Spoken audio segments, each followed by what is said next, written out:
La présence se justifie par le fait que le FNDAS est un des partenaires de l'interprofession Cajou depuis le début de la mise en place de cette interprofession, parce que c'est un processus qui a quand même pris du temps. En 2015, nous avons, avec d'autres partenaires, réfléchi avec les acteurs pour les accompagner à la mise en place de cette interprofession.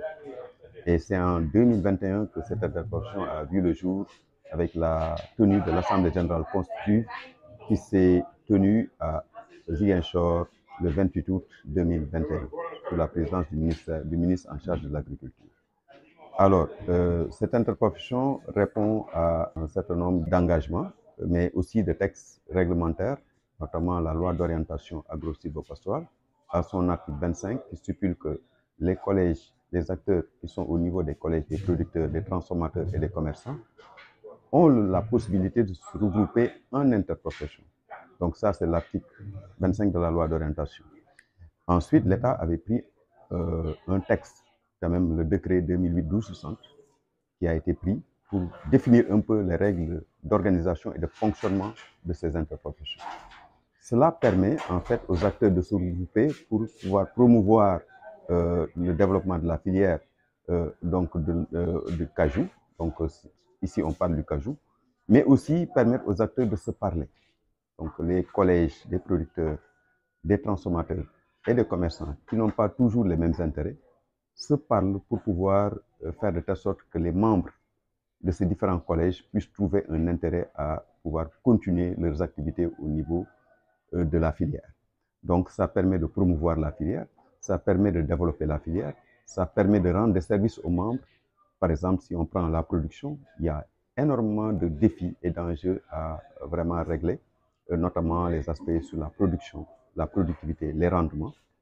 Et ça, c'est des aspects sur lesquels il faut travailler. Ensuite, il y a l'aspect de la contractualisation avec les transformateurs. Un grand défi, c'est que les transformateurs n'arrivent pas à trouver suffisamment de matières premières dans nos pays.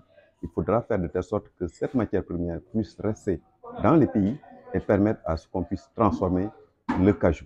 Cela permettra d'engendrer beaucoup d'emplois, de générer des ressources et de faire travailler les jeunes et les femmes dans les zones.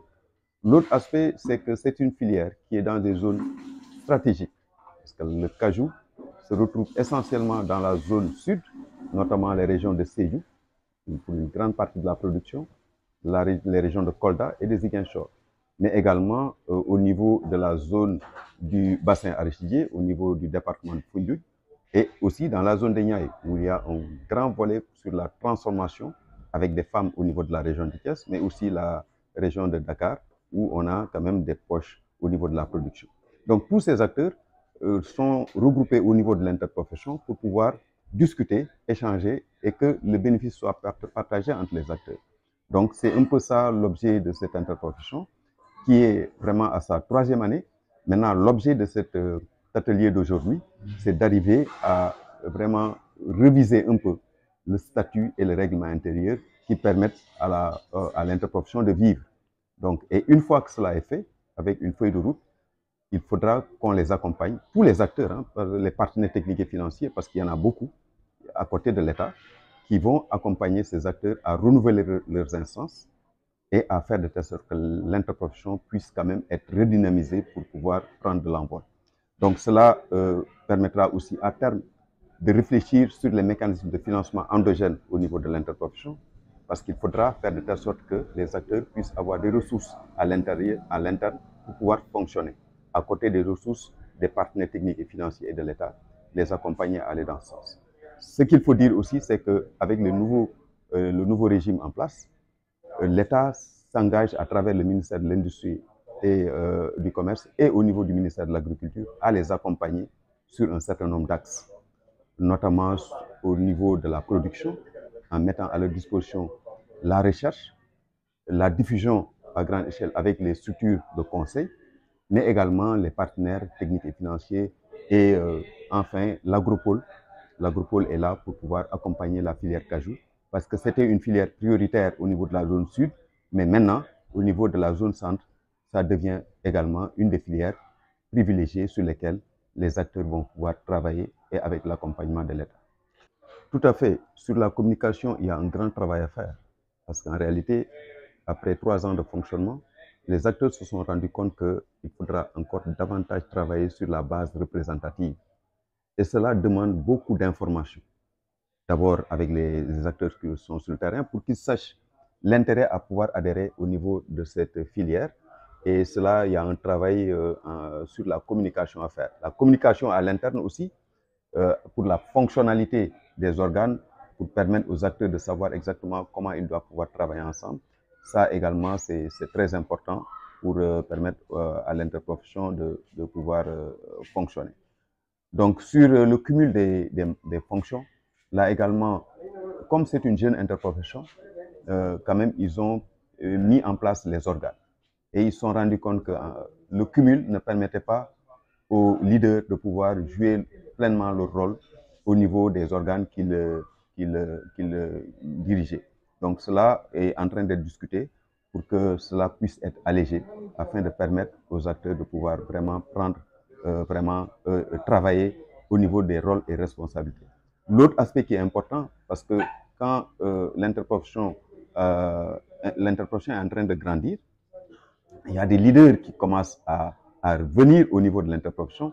Il faut, sur une base démocratique et sur une base de légitimité, que le renouvellement se fasse pour pouvoir quand même redynamiser avec beaucoup de jeunes et de femmes qui sont en train de travailler dans l'interprofession, mais sur une base démocratique, hein, que les gens se renouvellent les instances afin de rendre beaucoup plus fonctionnels les organes au niveau de cette interprofession.